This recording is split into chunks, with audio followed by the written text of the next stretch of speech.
একটি মার্কিন ইহুদি পরিবারে জন্ম মিশেলের। বাবার মৃত্যুর পর তার মা ধর্মান্তরিত হলে তিনিও খ্রিস্ট ধর্ম গ্রহণ করেন, কিন্তু খ্রিস্ট ধর্মে মানসিক প্রশান্তি খুঁজে না পাওয়ায় ইহুদি ধর্মে ফিরতে চান।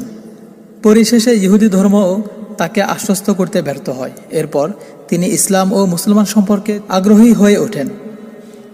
মহানবী সাল্লাল্লাহু আলাইহি ওয়াসাল্লাম এর জীবন, ইতিহাস ও পবিত্র কোরআন তাকে ইসলাম গ্রহণে উদ্বুদ্ধ করে।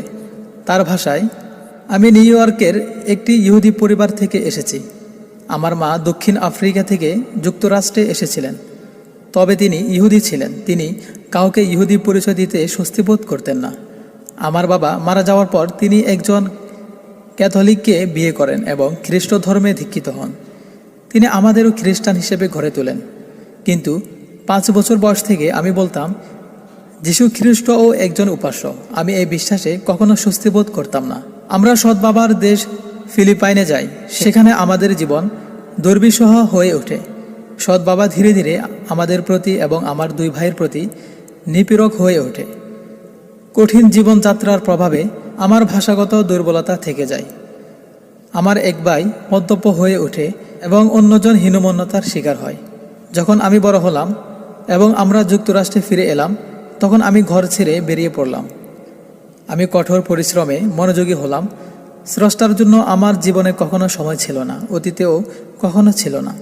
আমি অনুভব করতাম না যে স্রষ্টা আমাকে কোনোভাবে সাহায্য করেছেন। আমি আমার শিকড়ে ফেরার চেষ্টা করলাম, কিন্তু ইহুদি ধর্ম আমার মনে কোনো আবেদন সৃষ্টি করতে পারল না।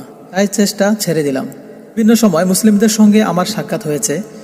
আমার মনে প্রশ্ন জাগে, তারা এমন পোশাক পরিধান করে কেন এবং তারা অন্যদের থেকে আলাদা হয়ে থাকে কেন? ইসলাম বিষয়ক প্রশ্নগুলো আমার মনে বারবার ফিরে আসতে থাকে। ধর্মটি সম্পর্কে আরও জানার চেষ্টা করি। আমি মুহাম্মদ সাল্লাল্লাহু আলাইহি ওয়াসাল্লাম এর জীবন ও ইতিহাস পাঠ করি।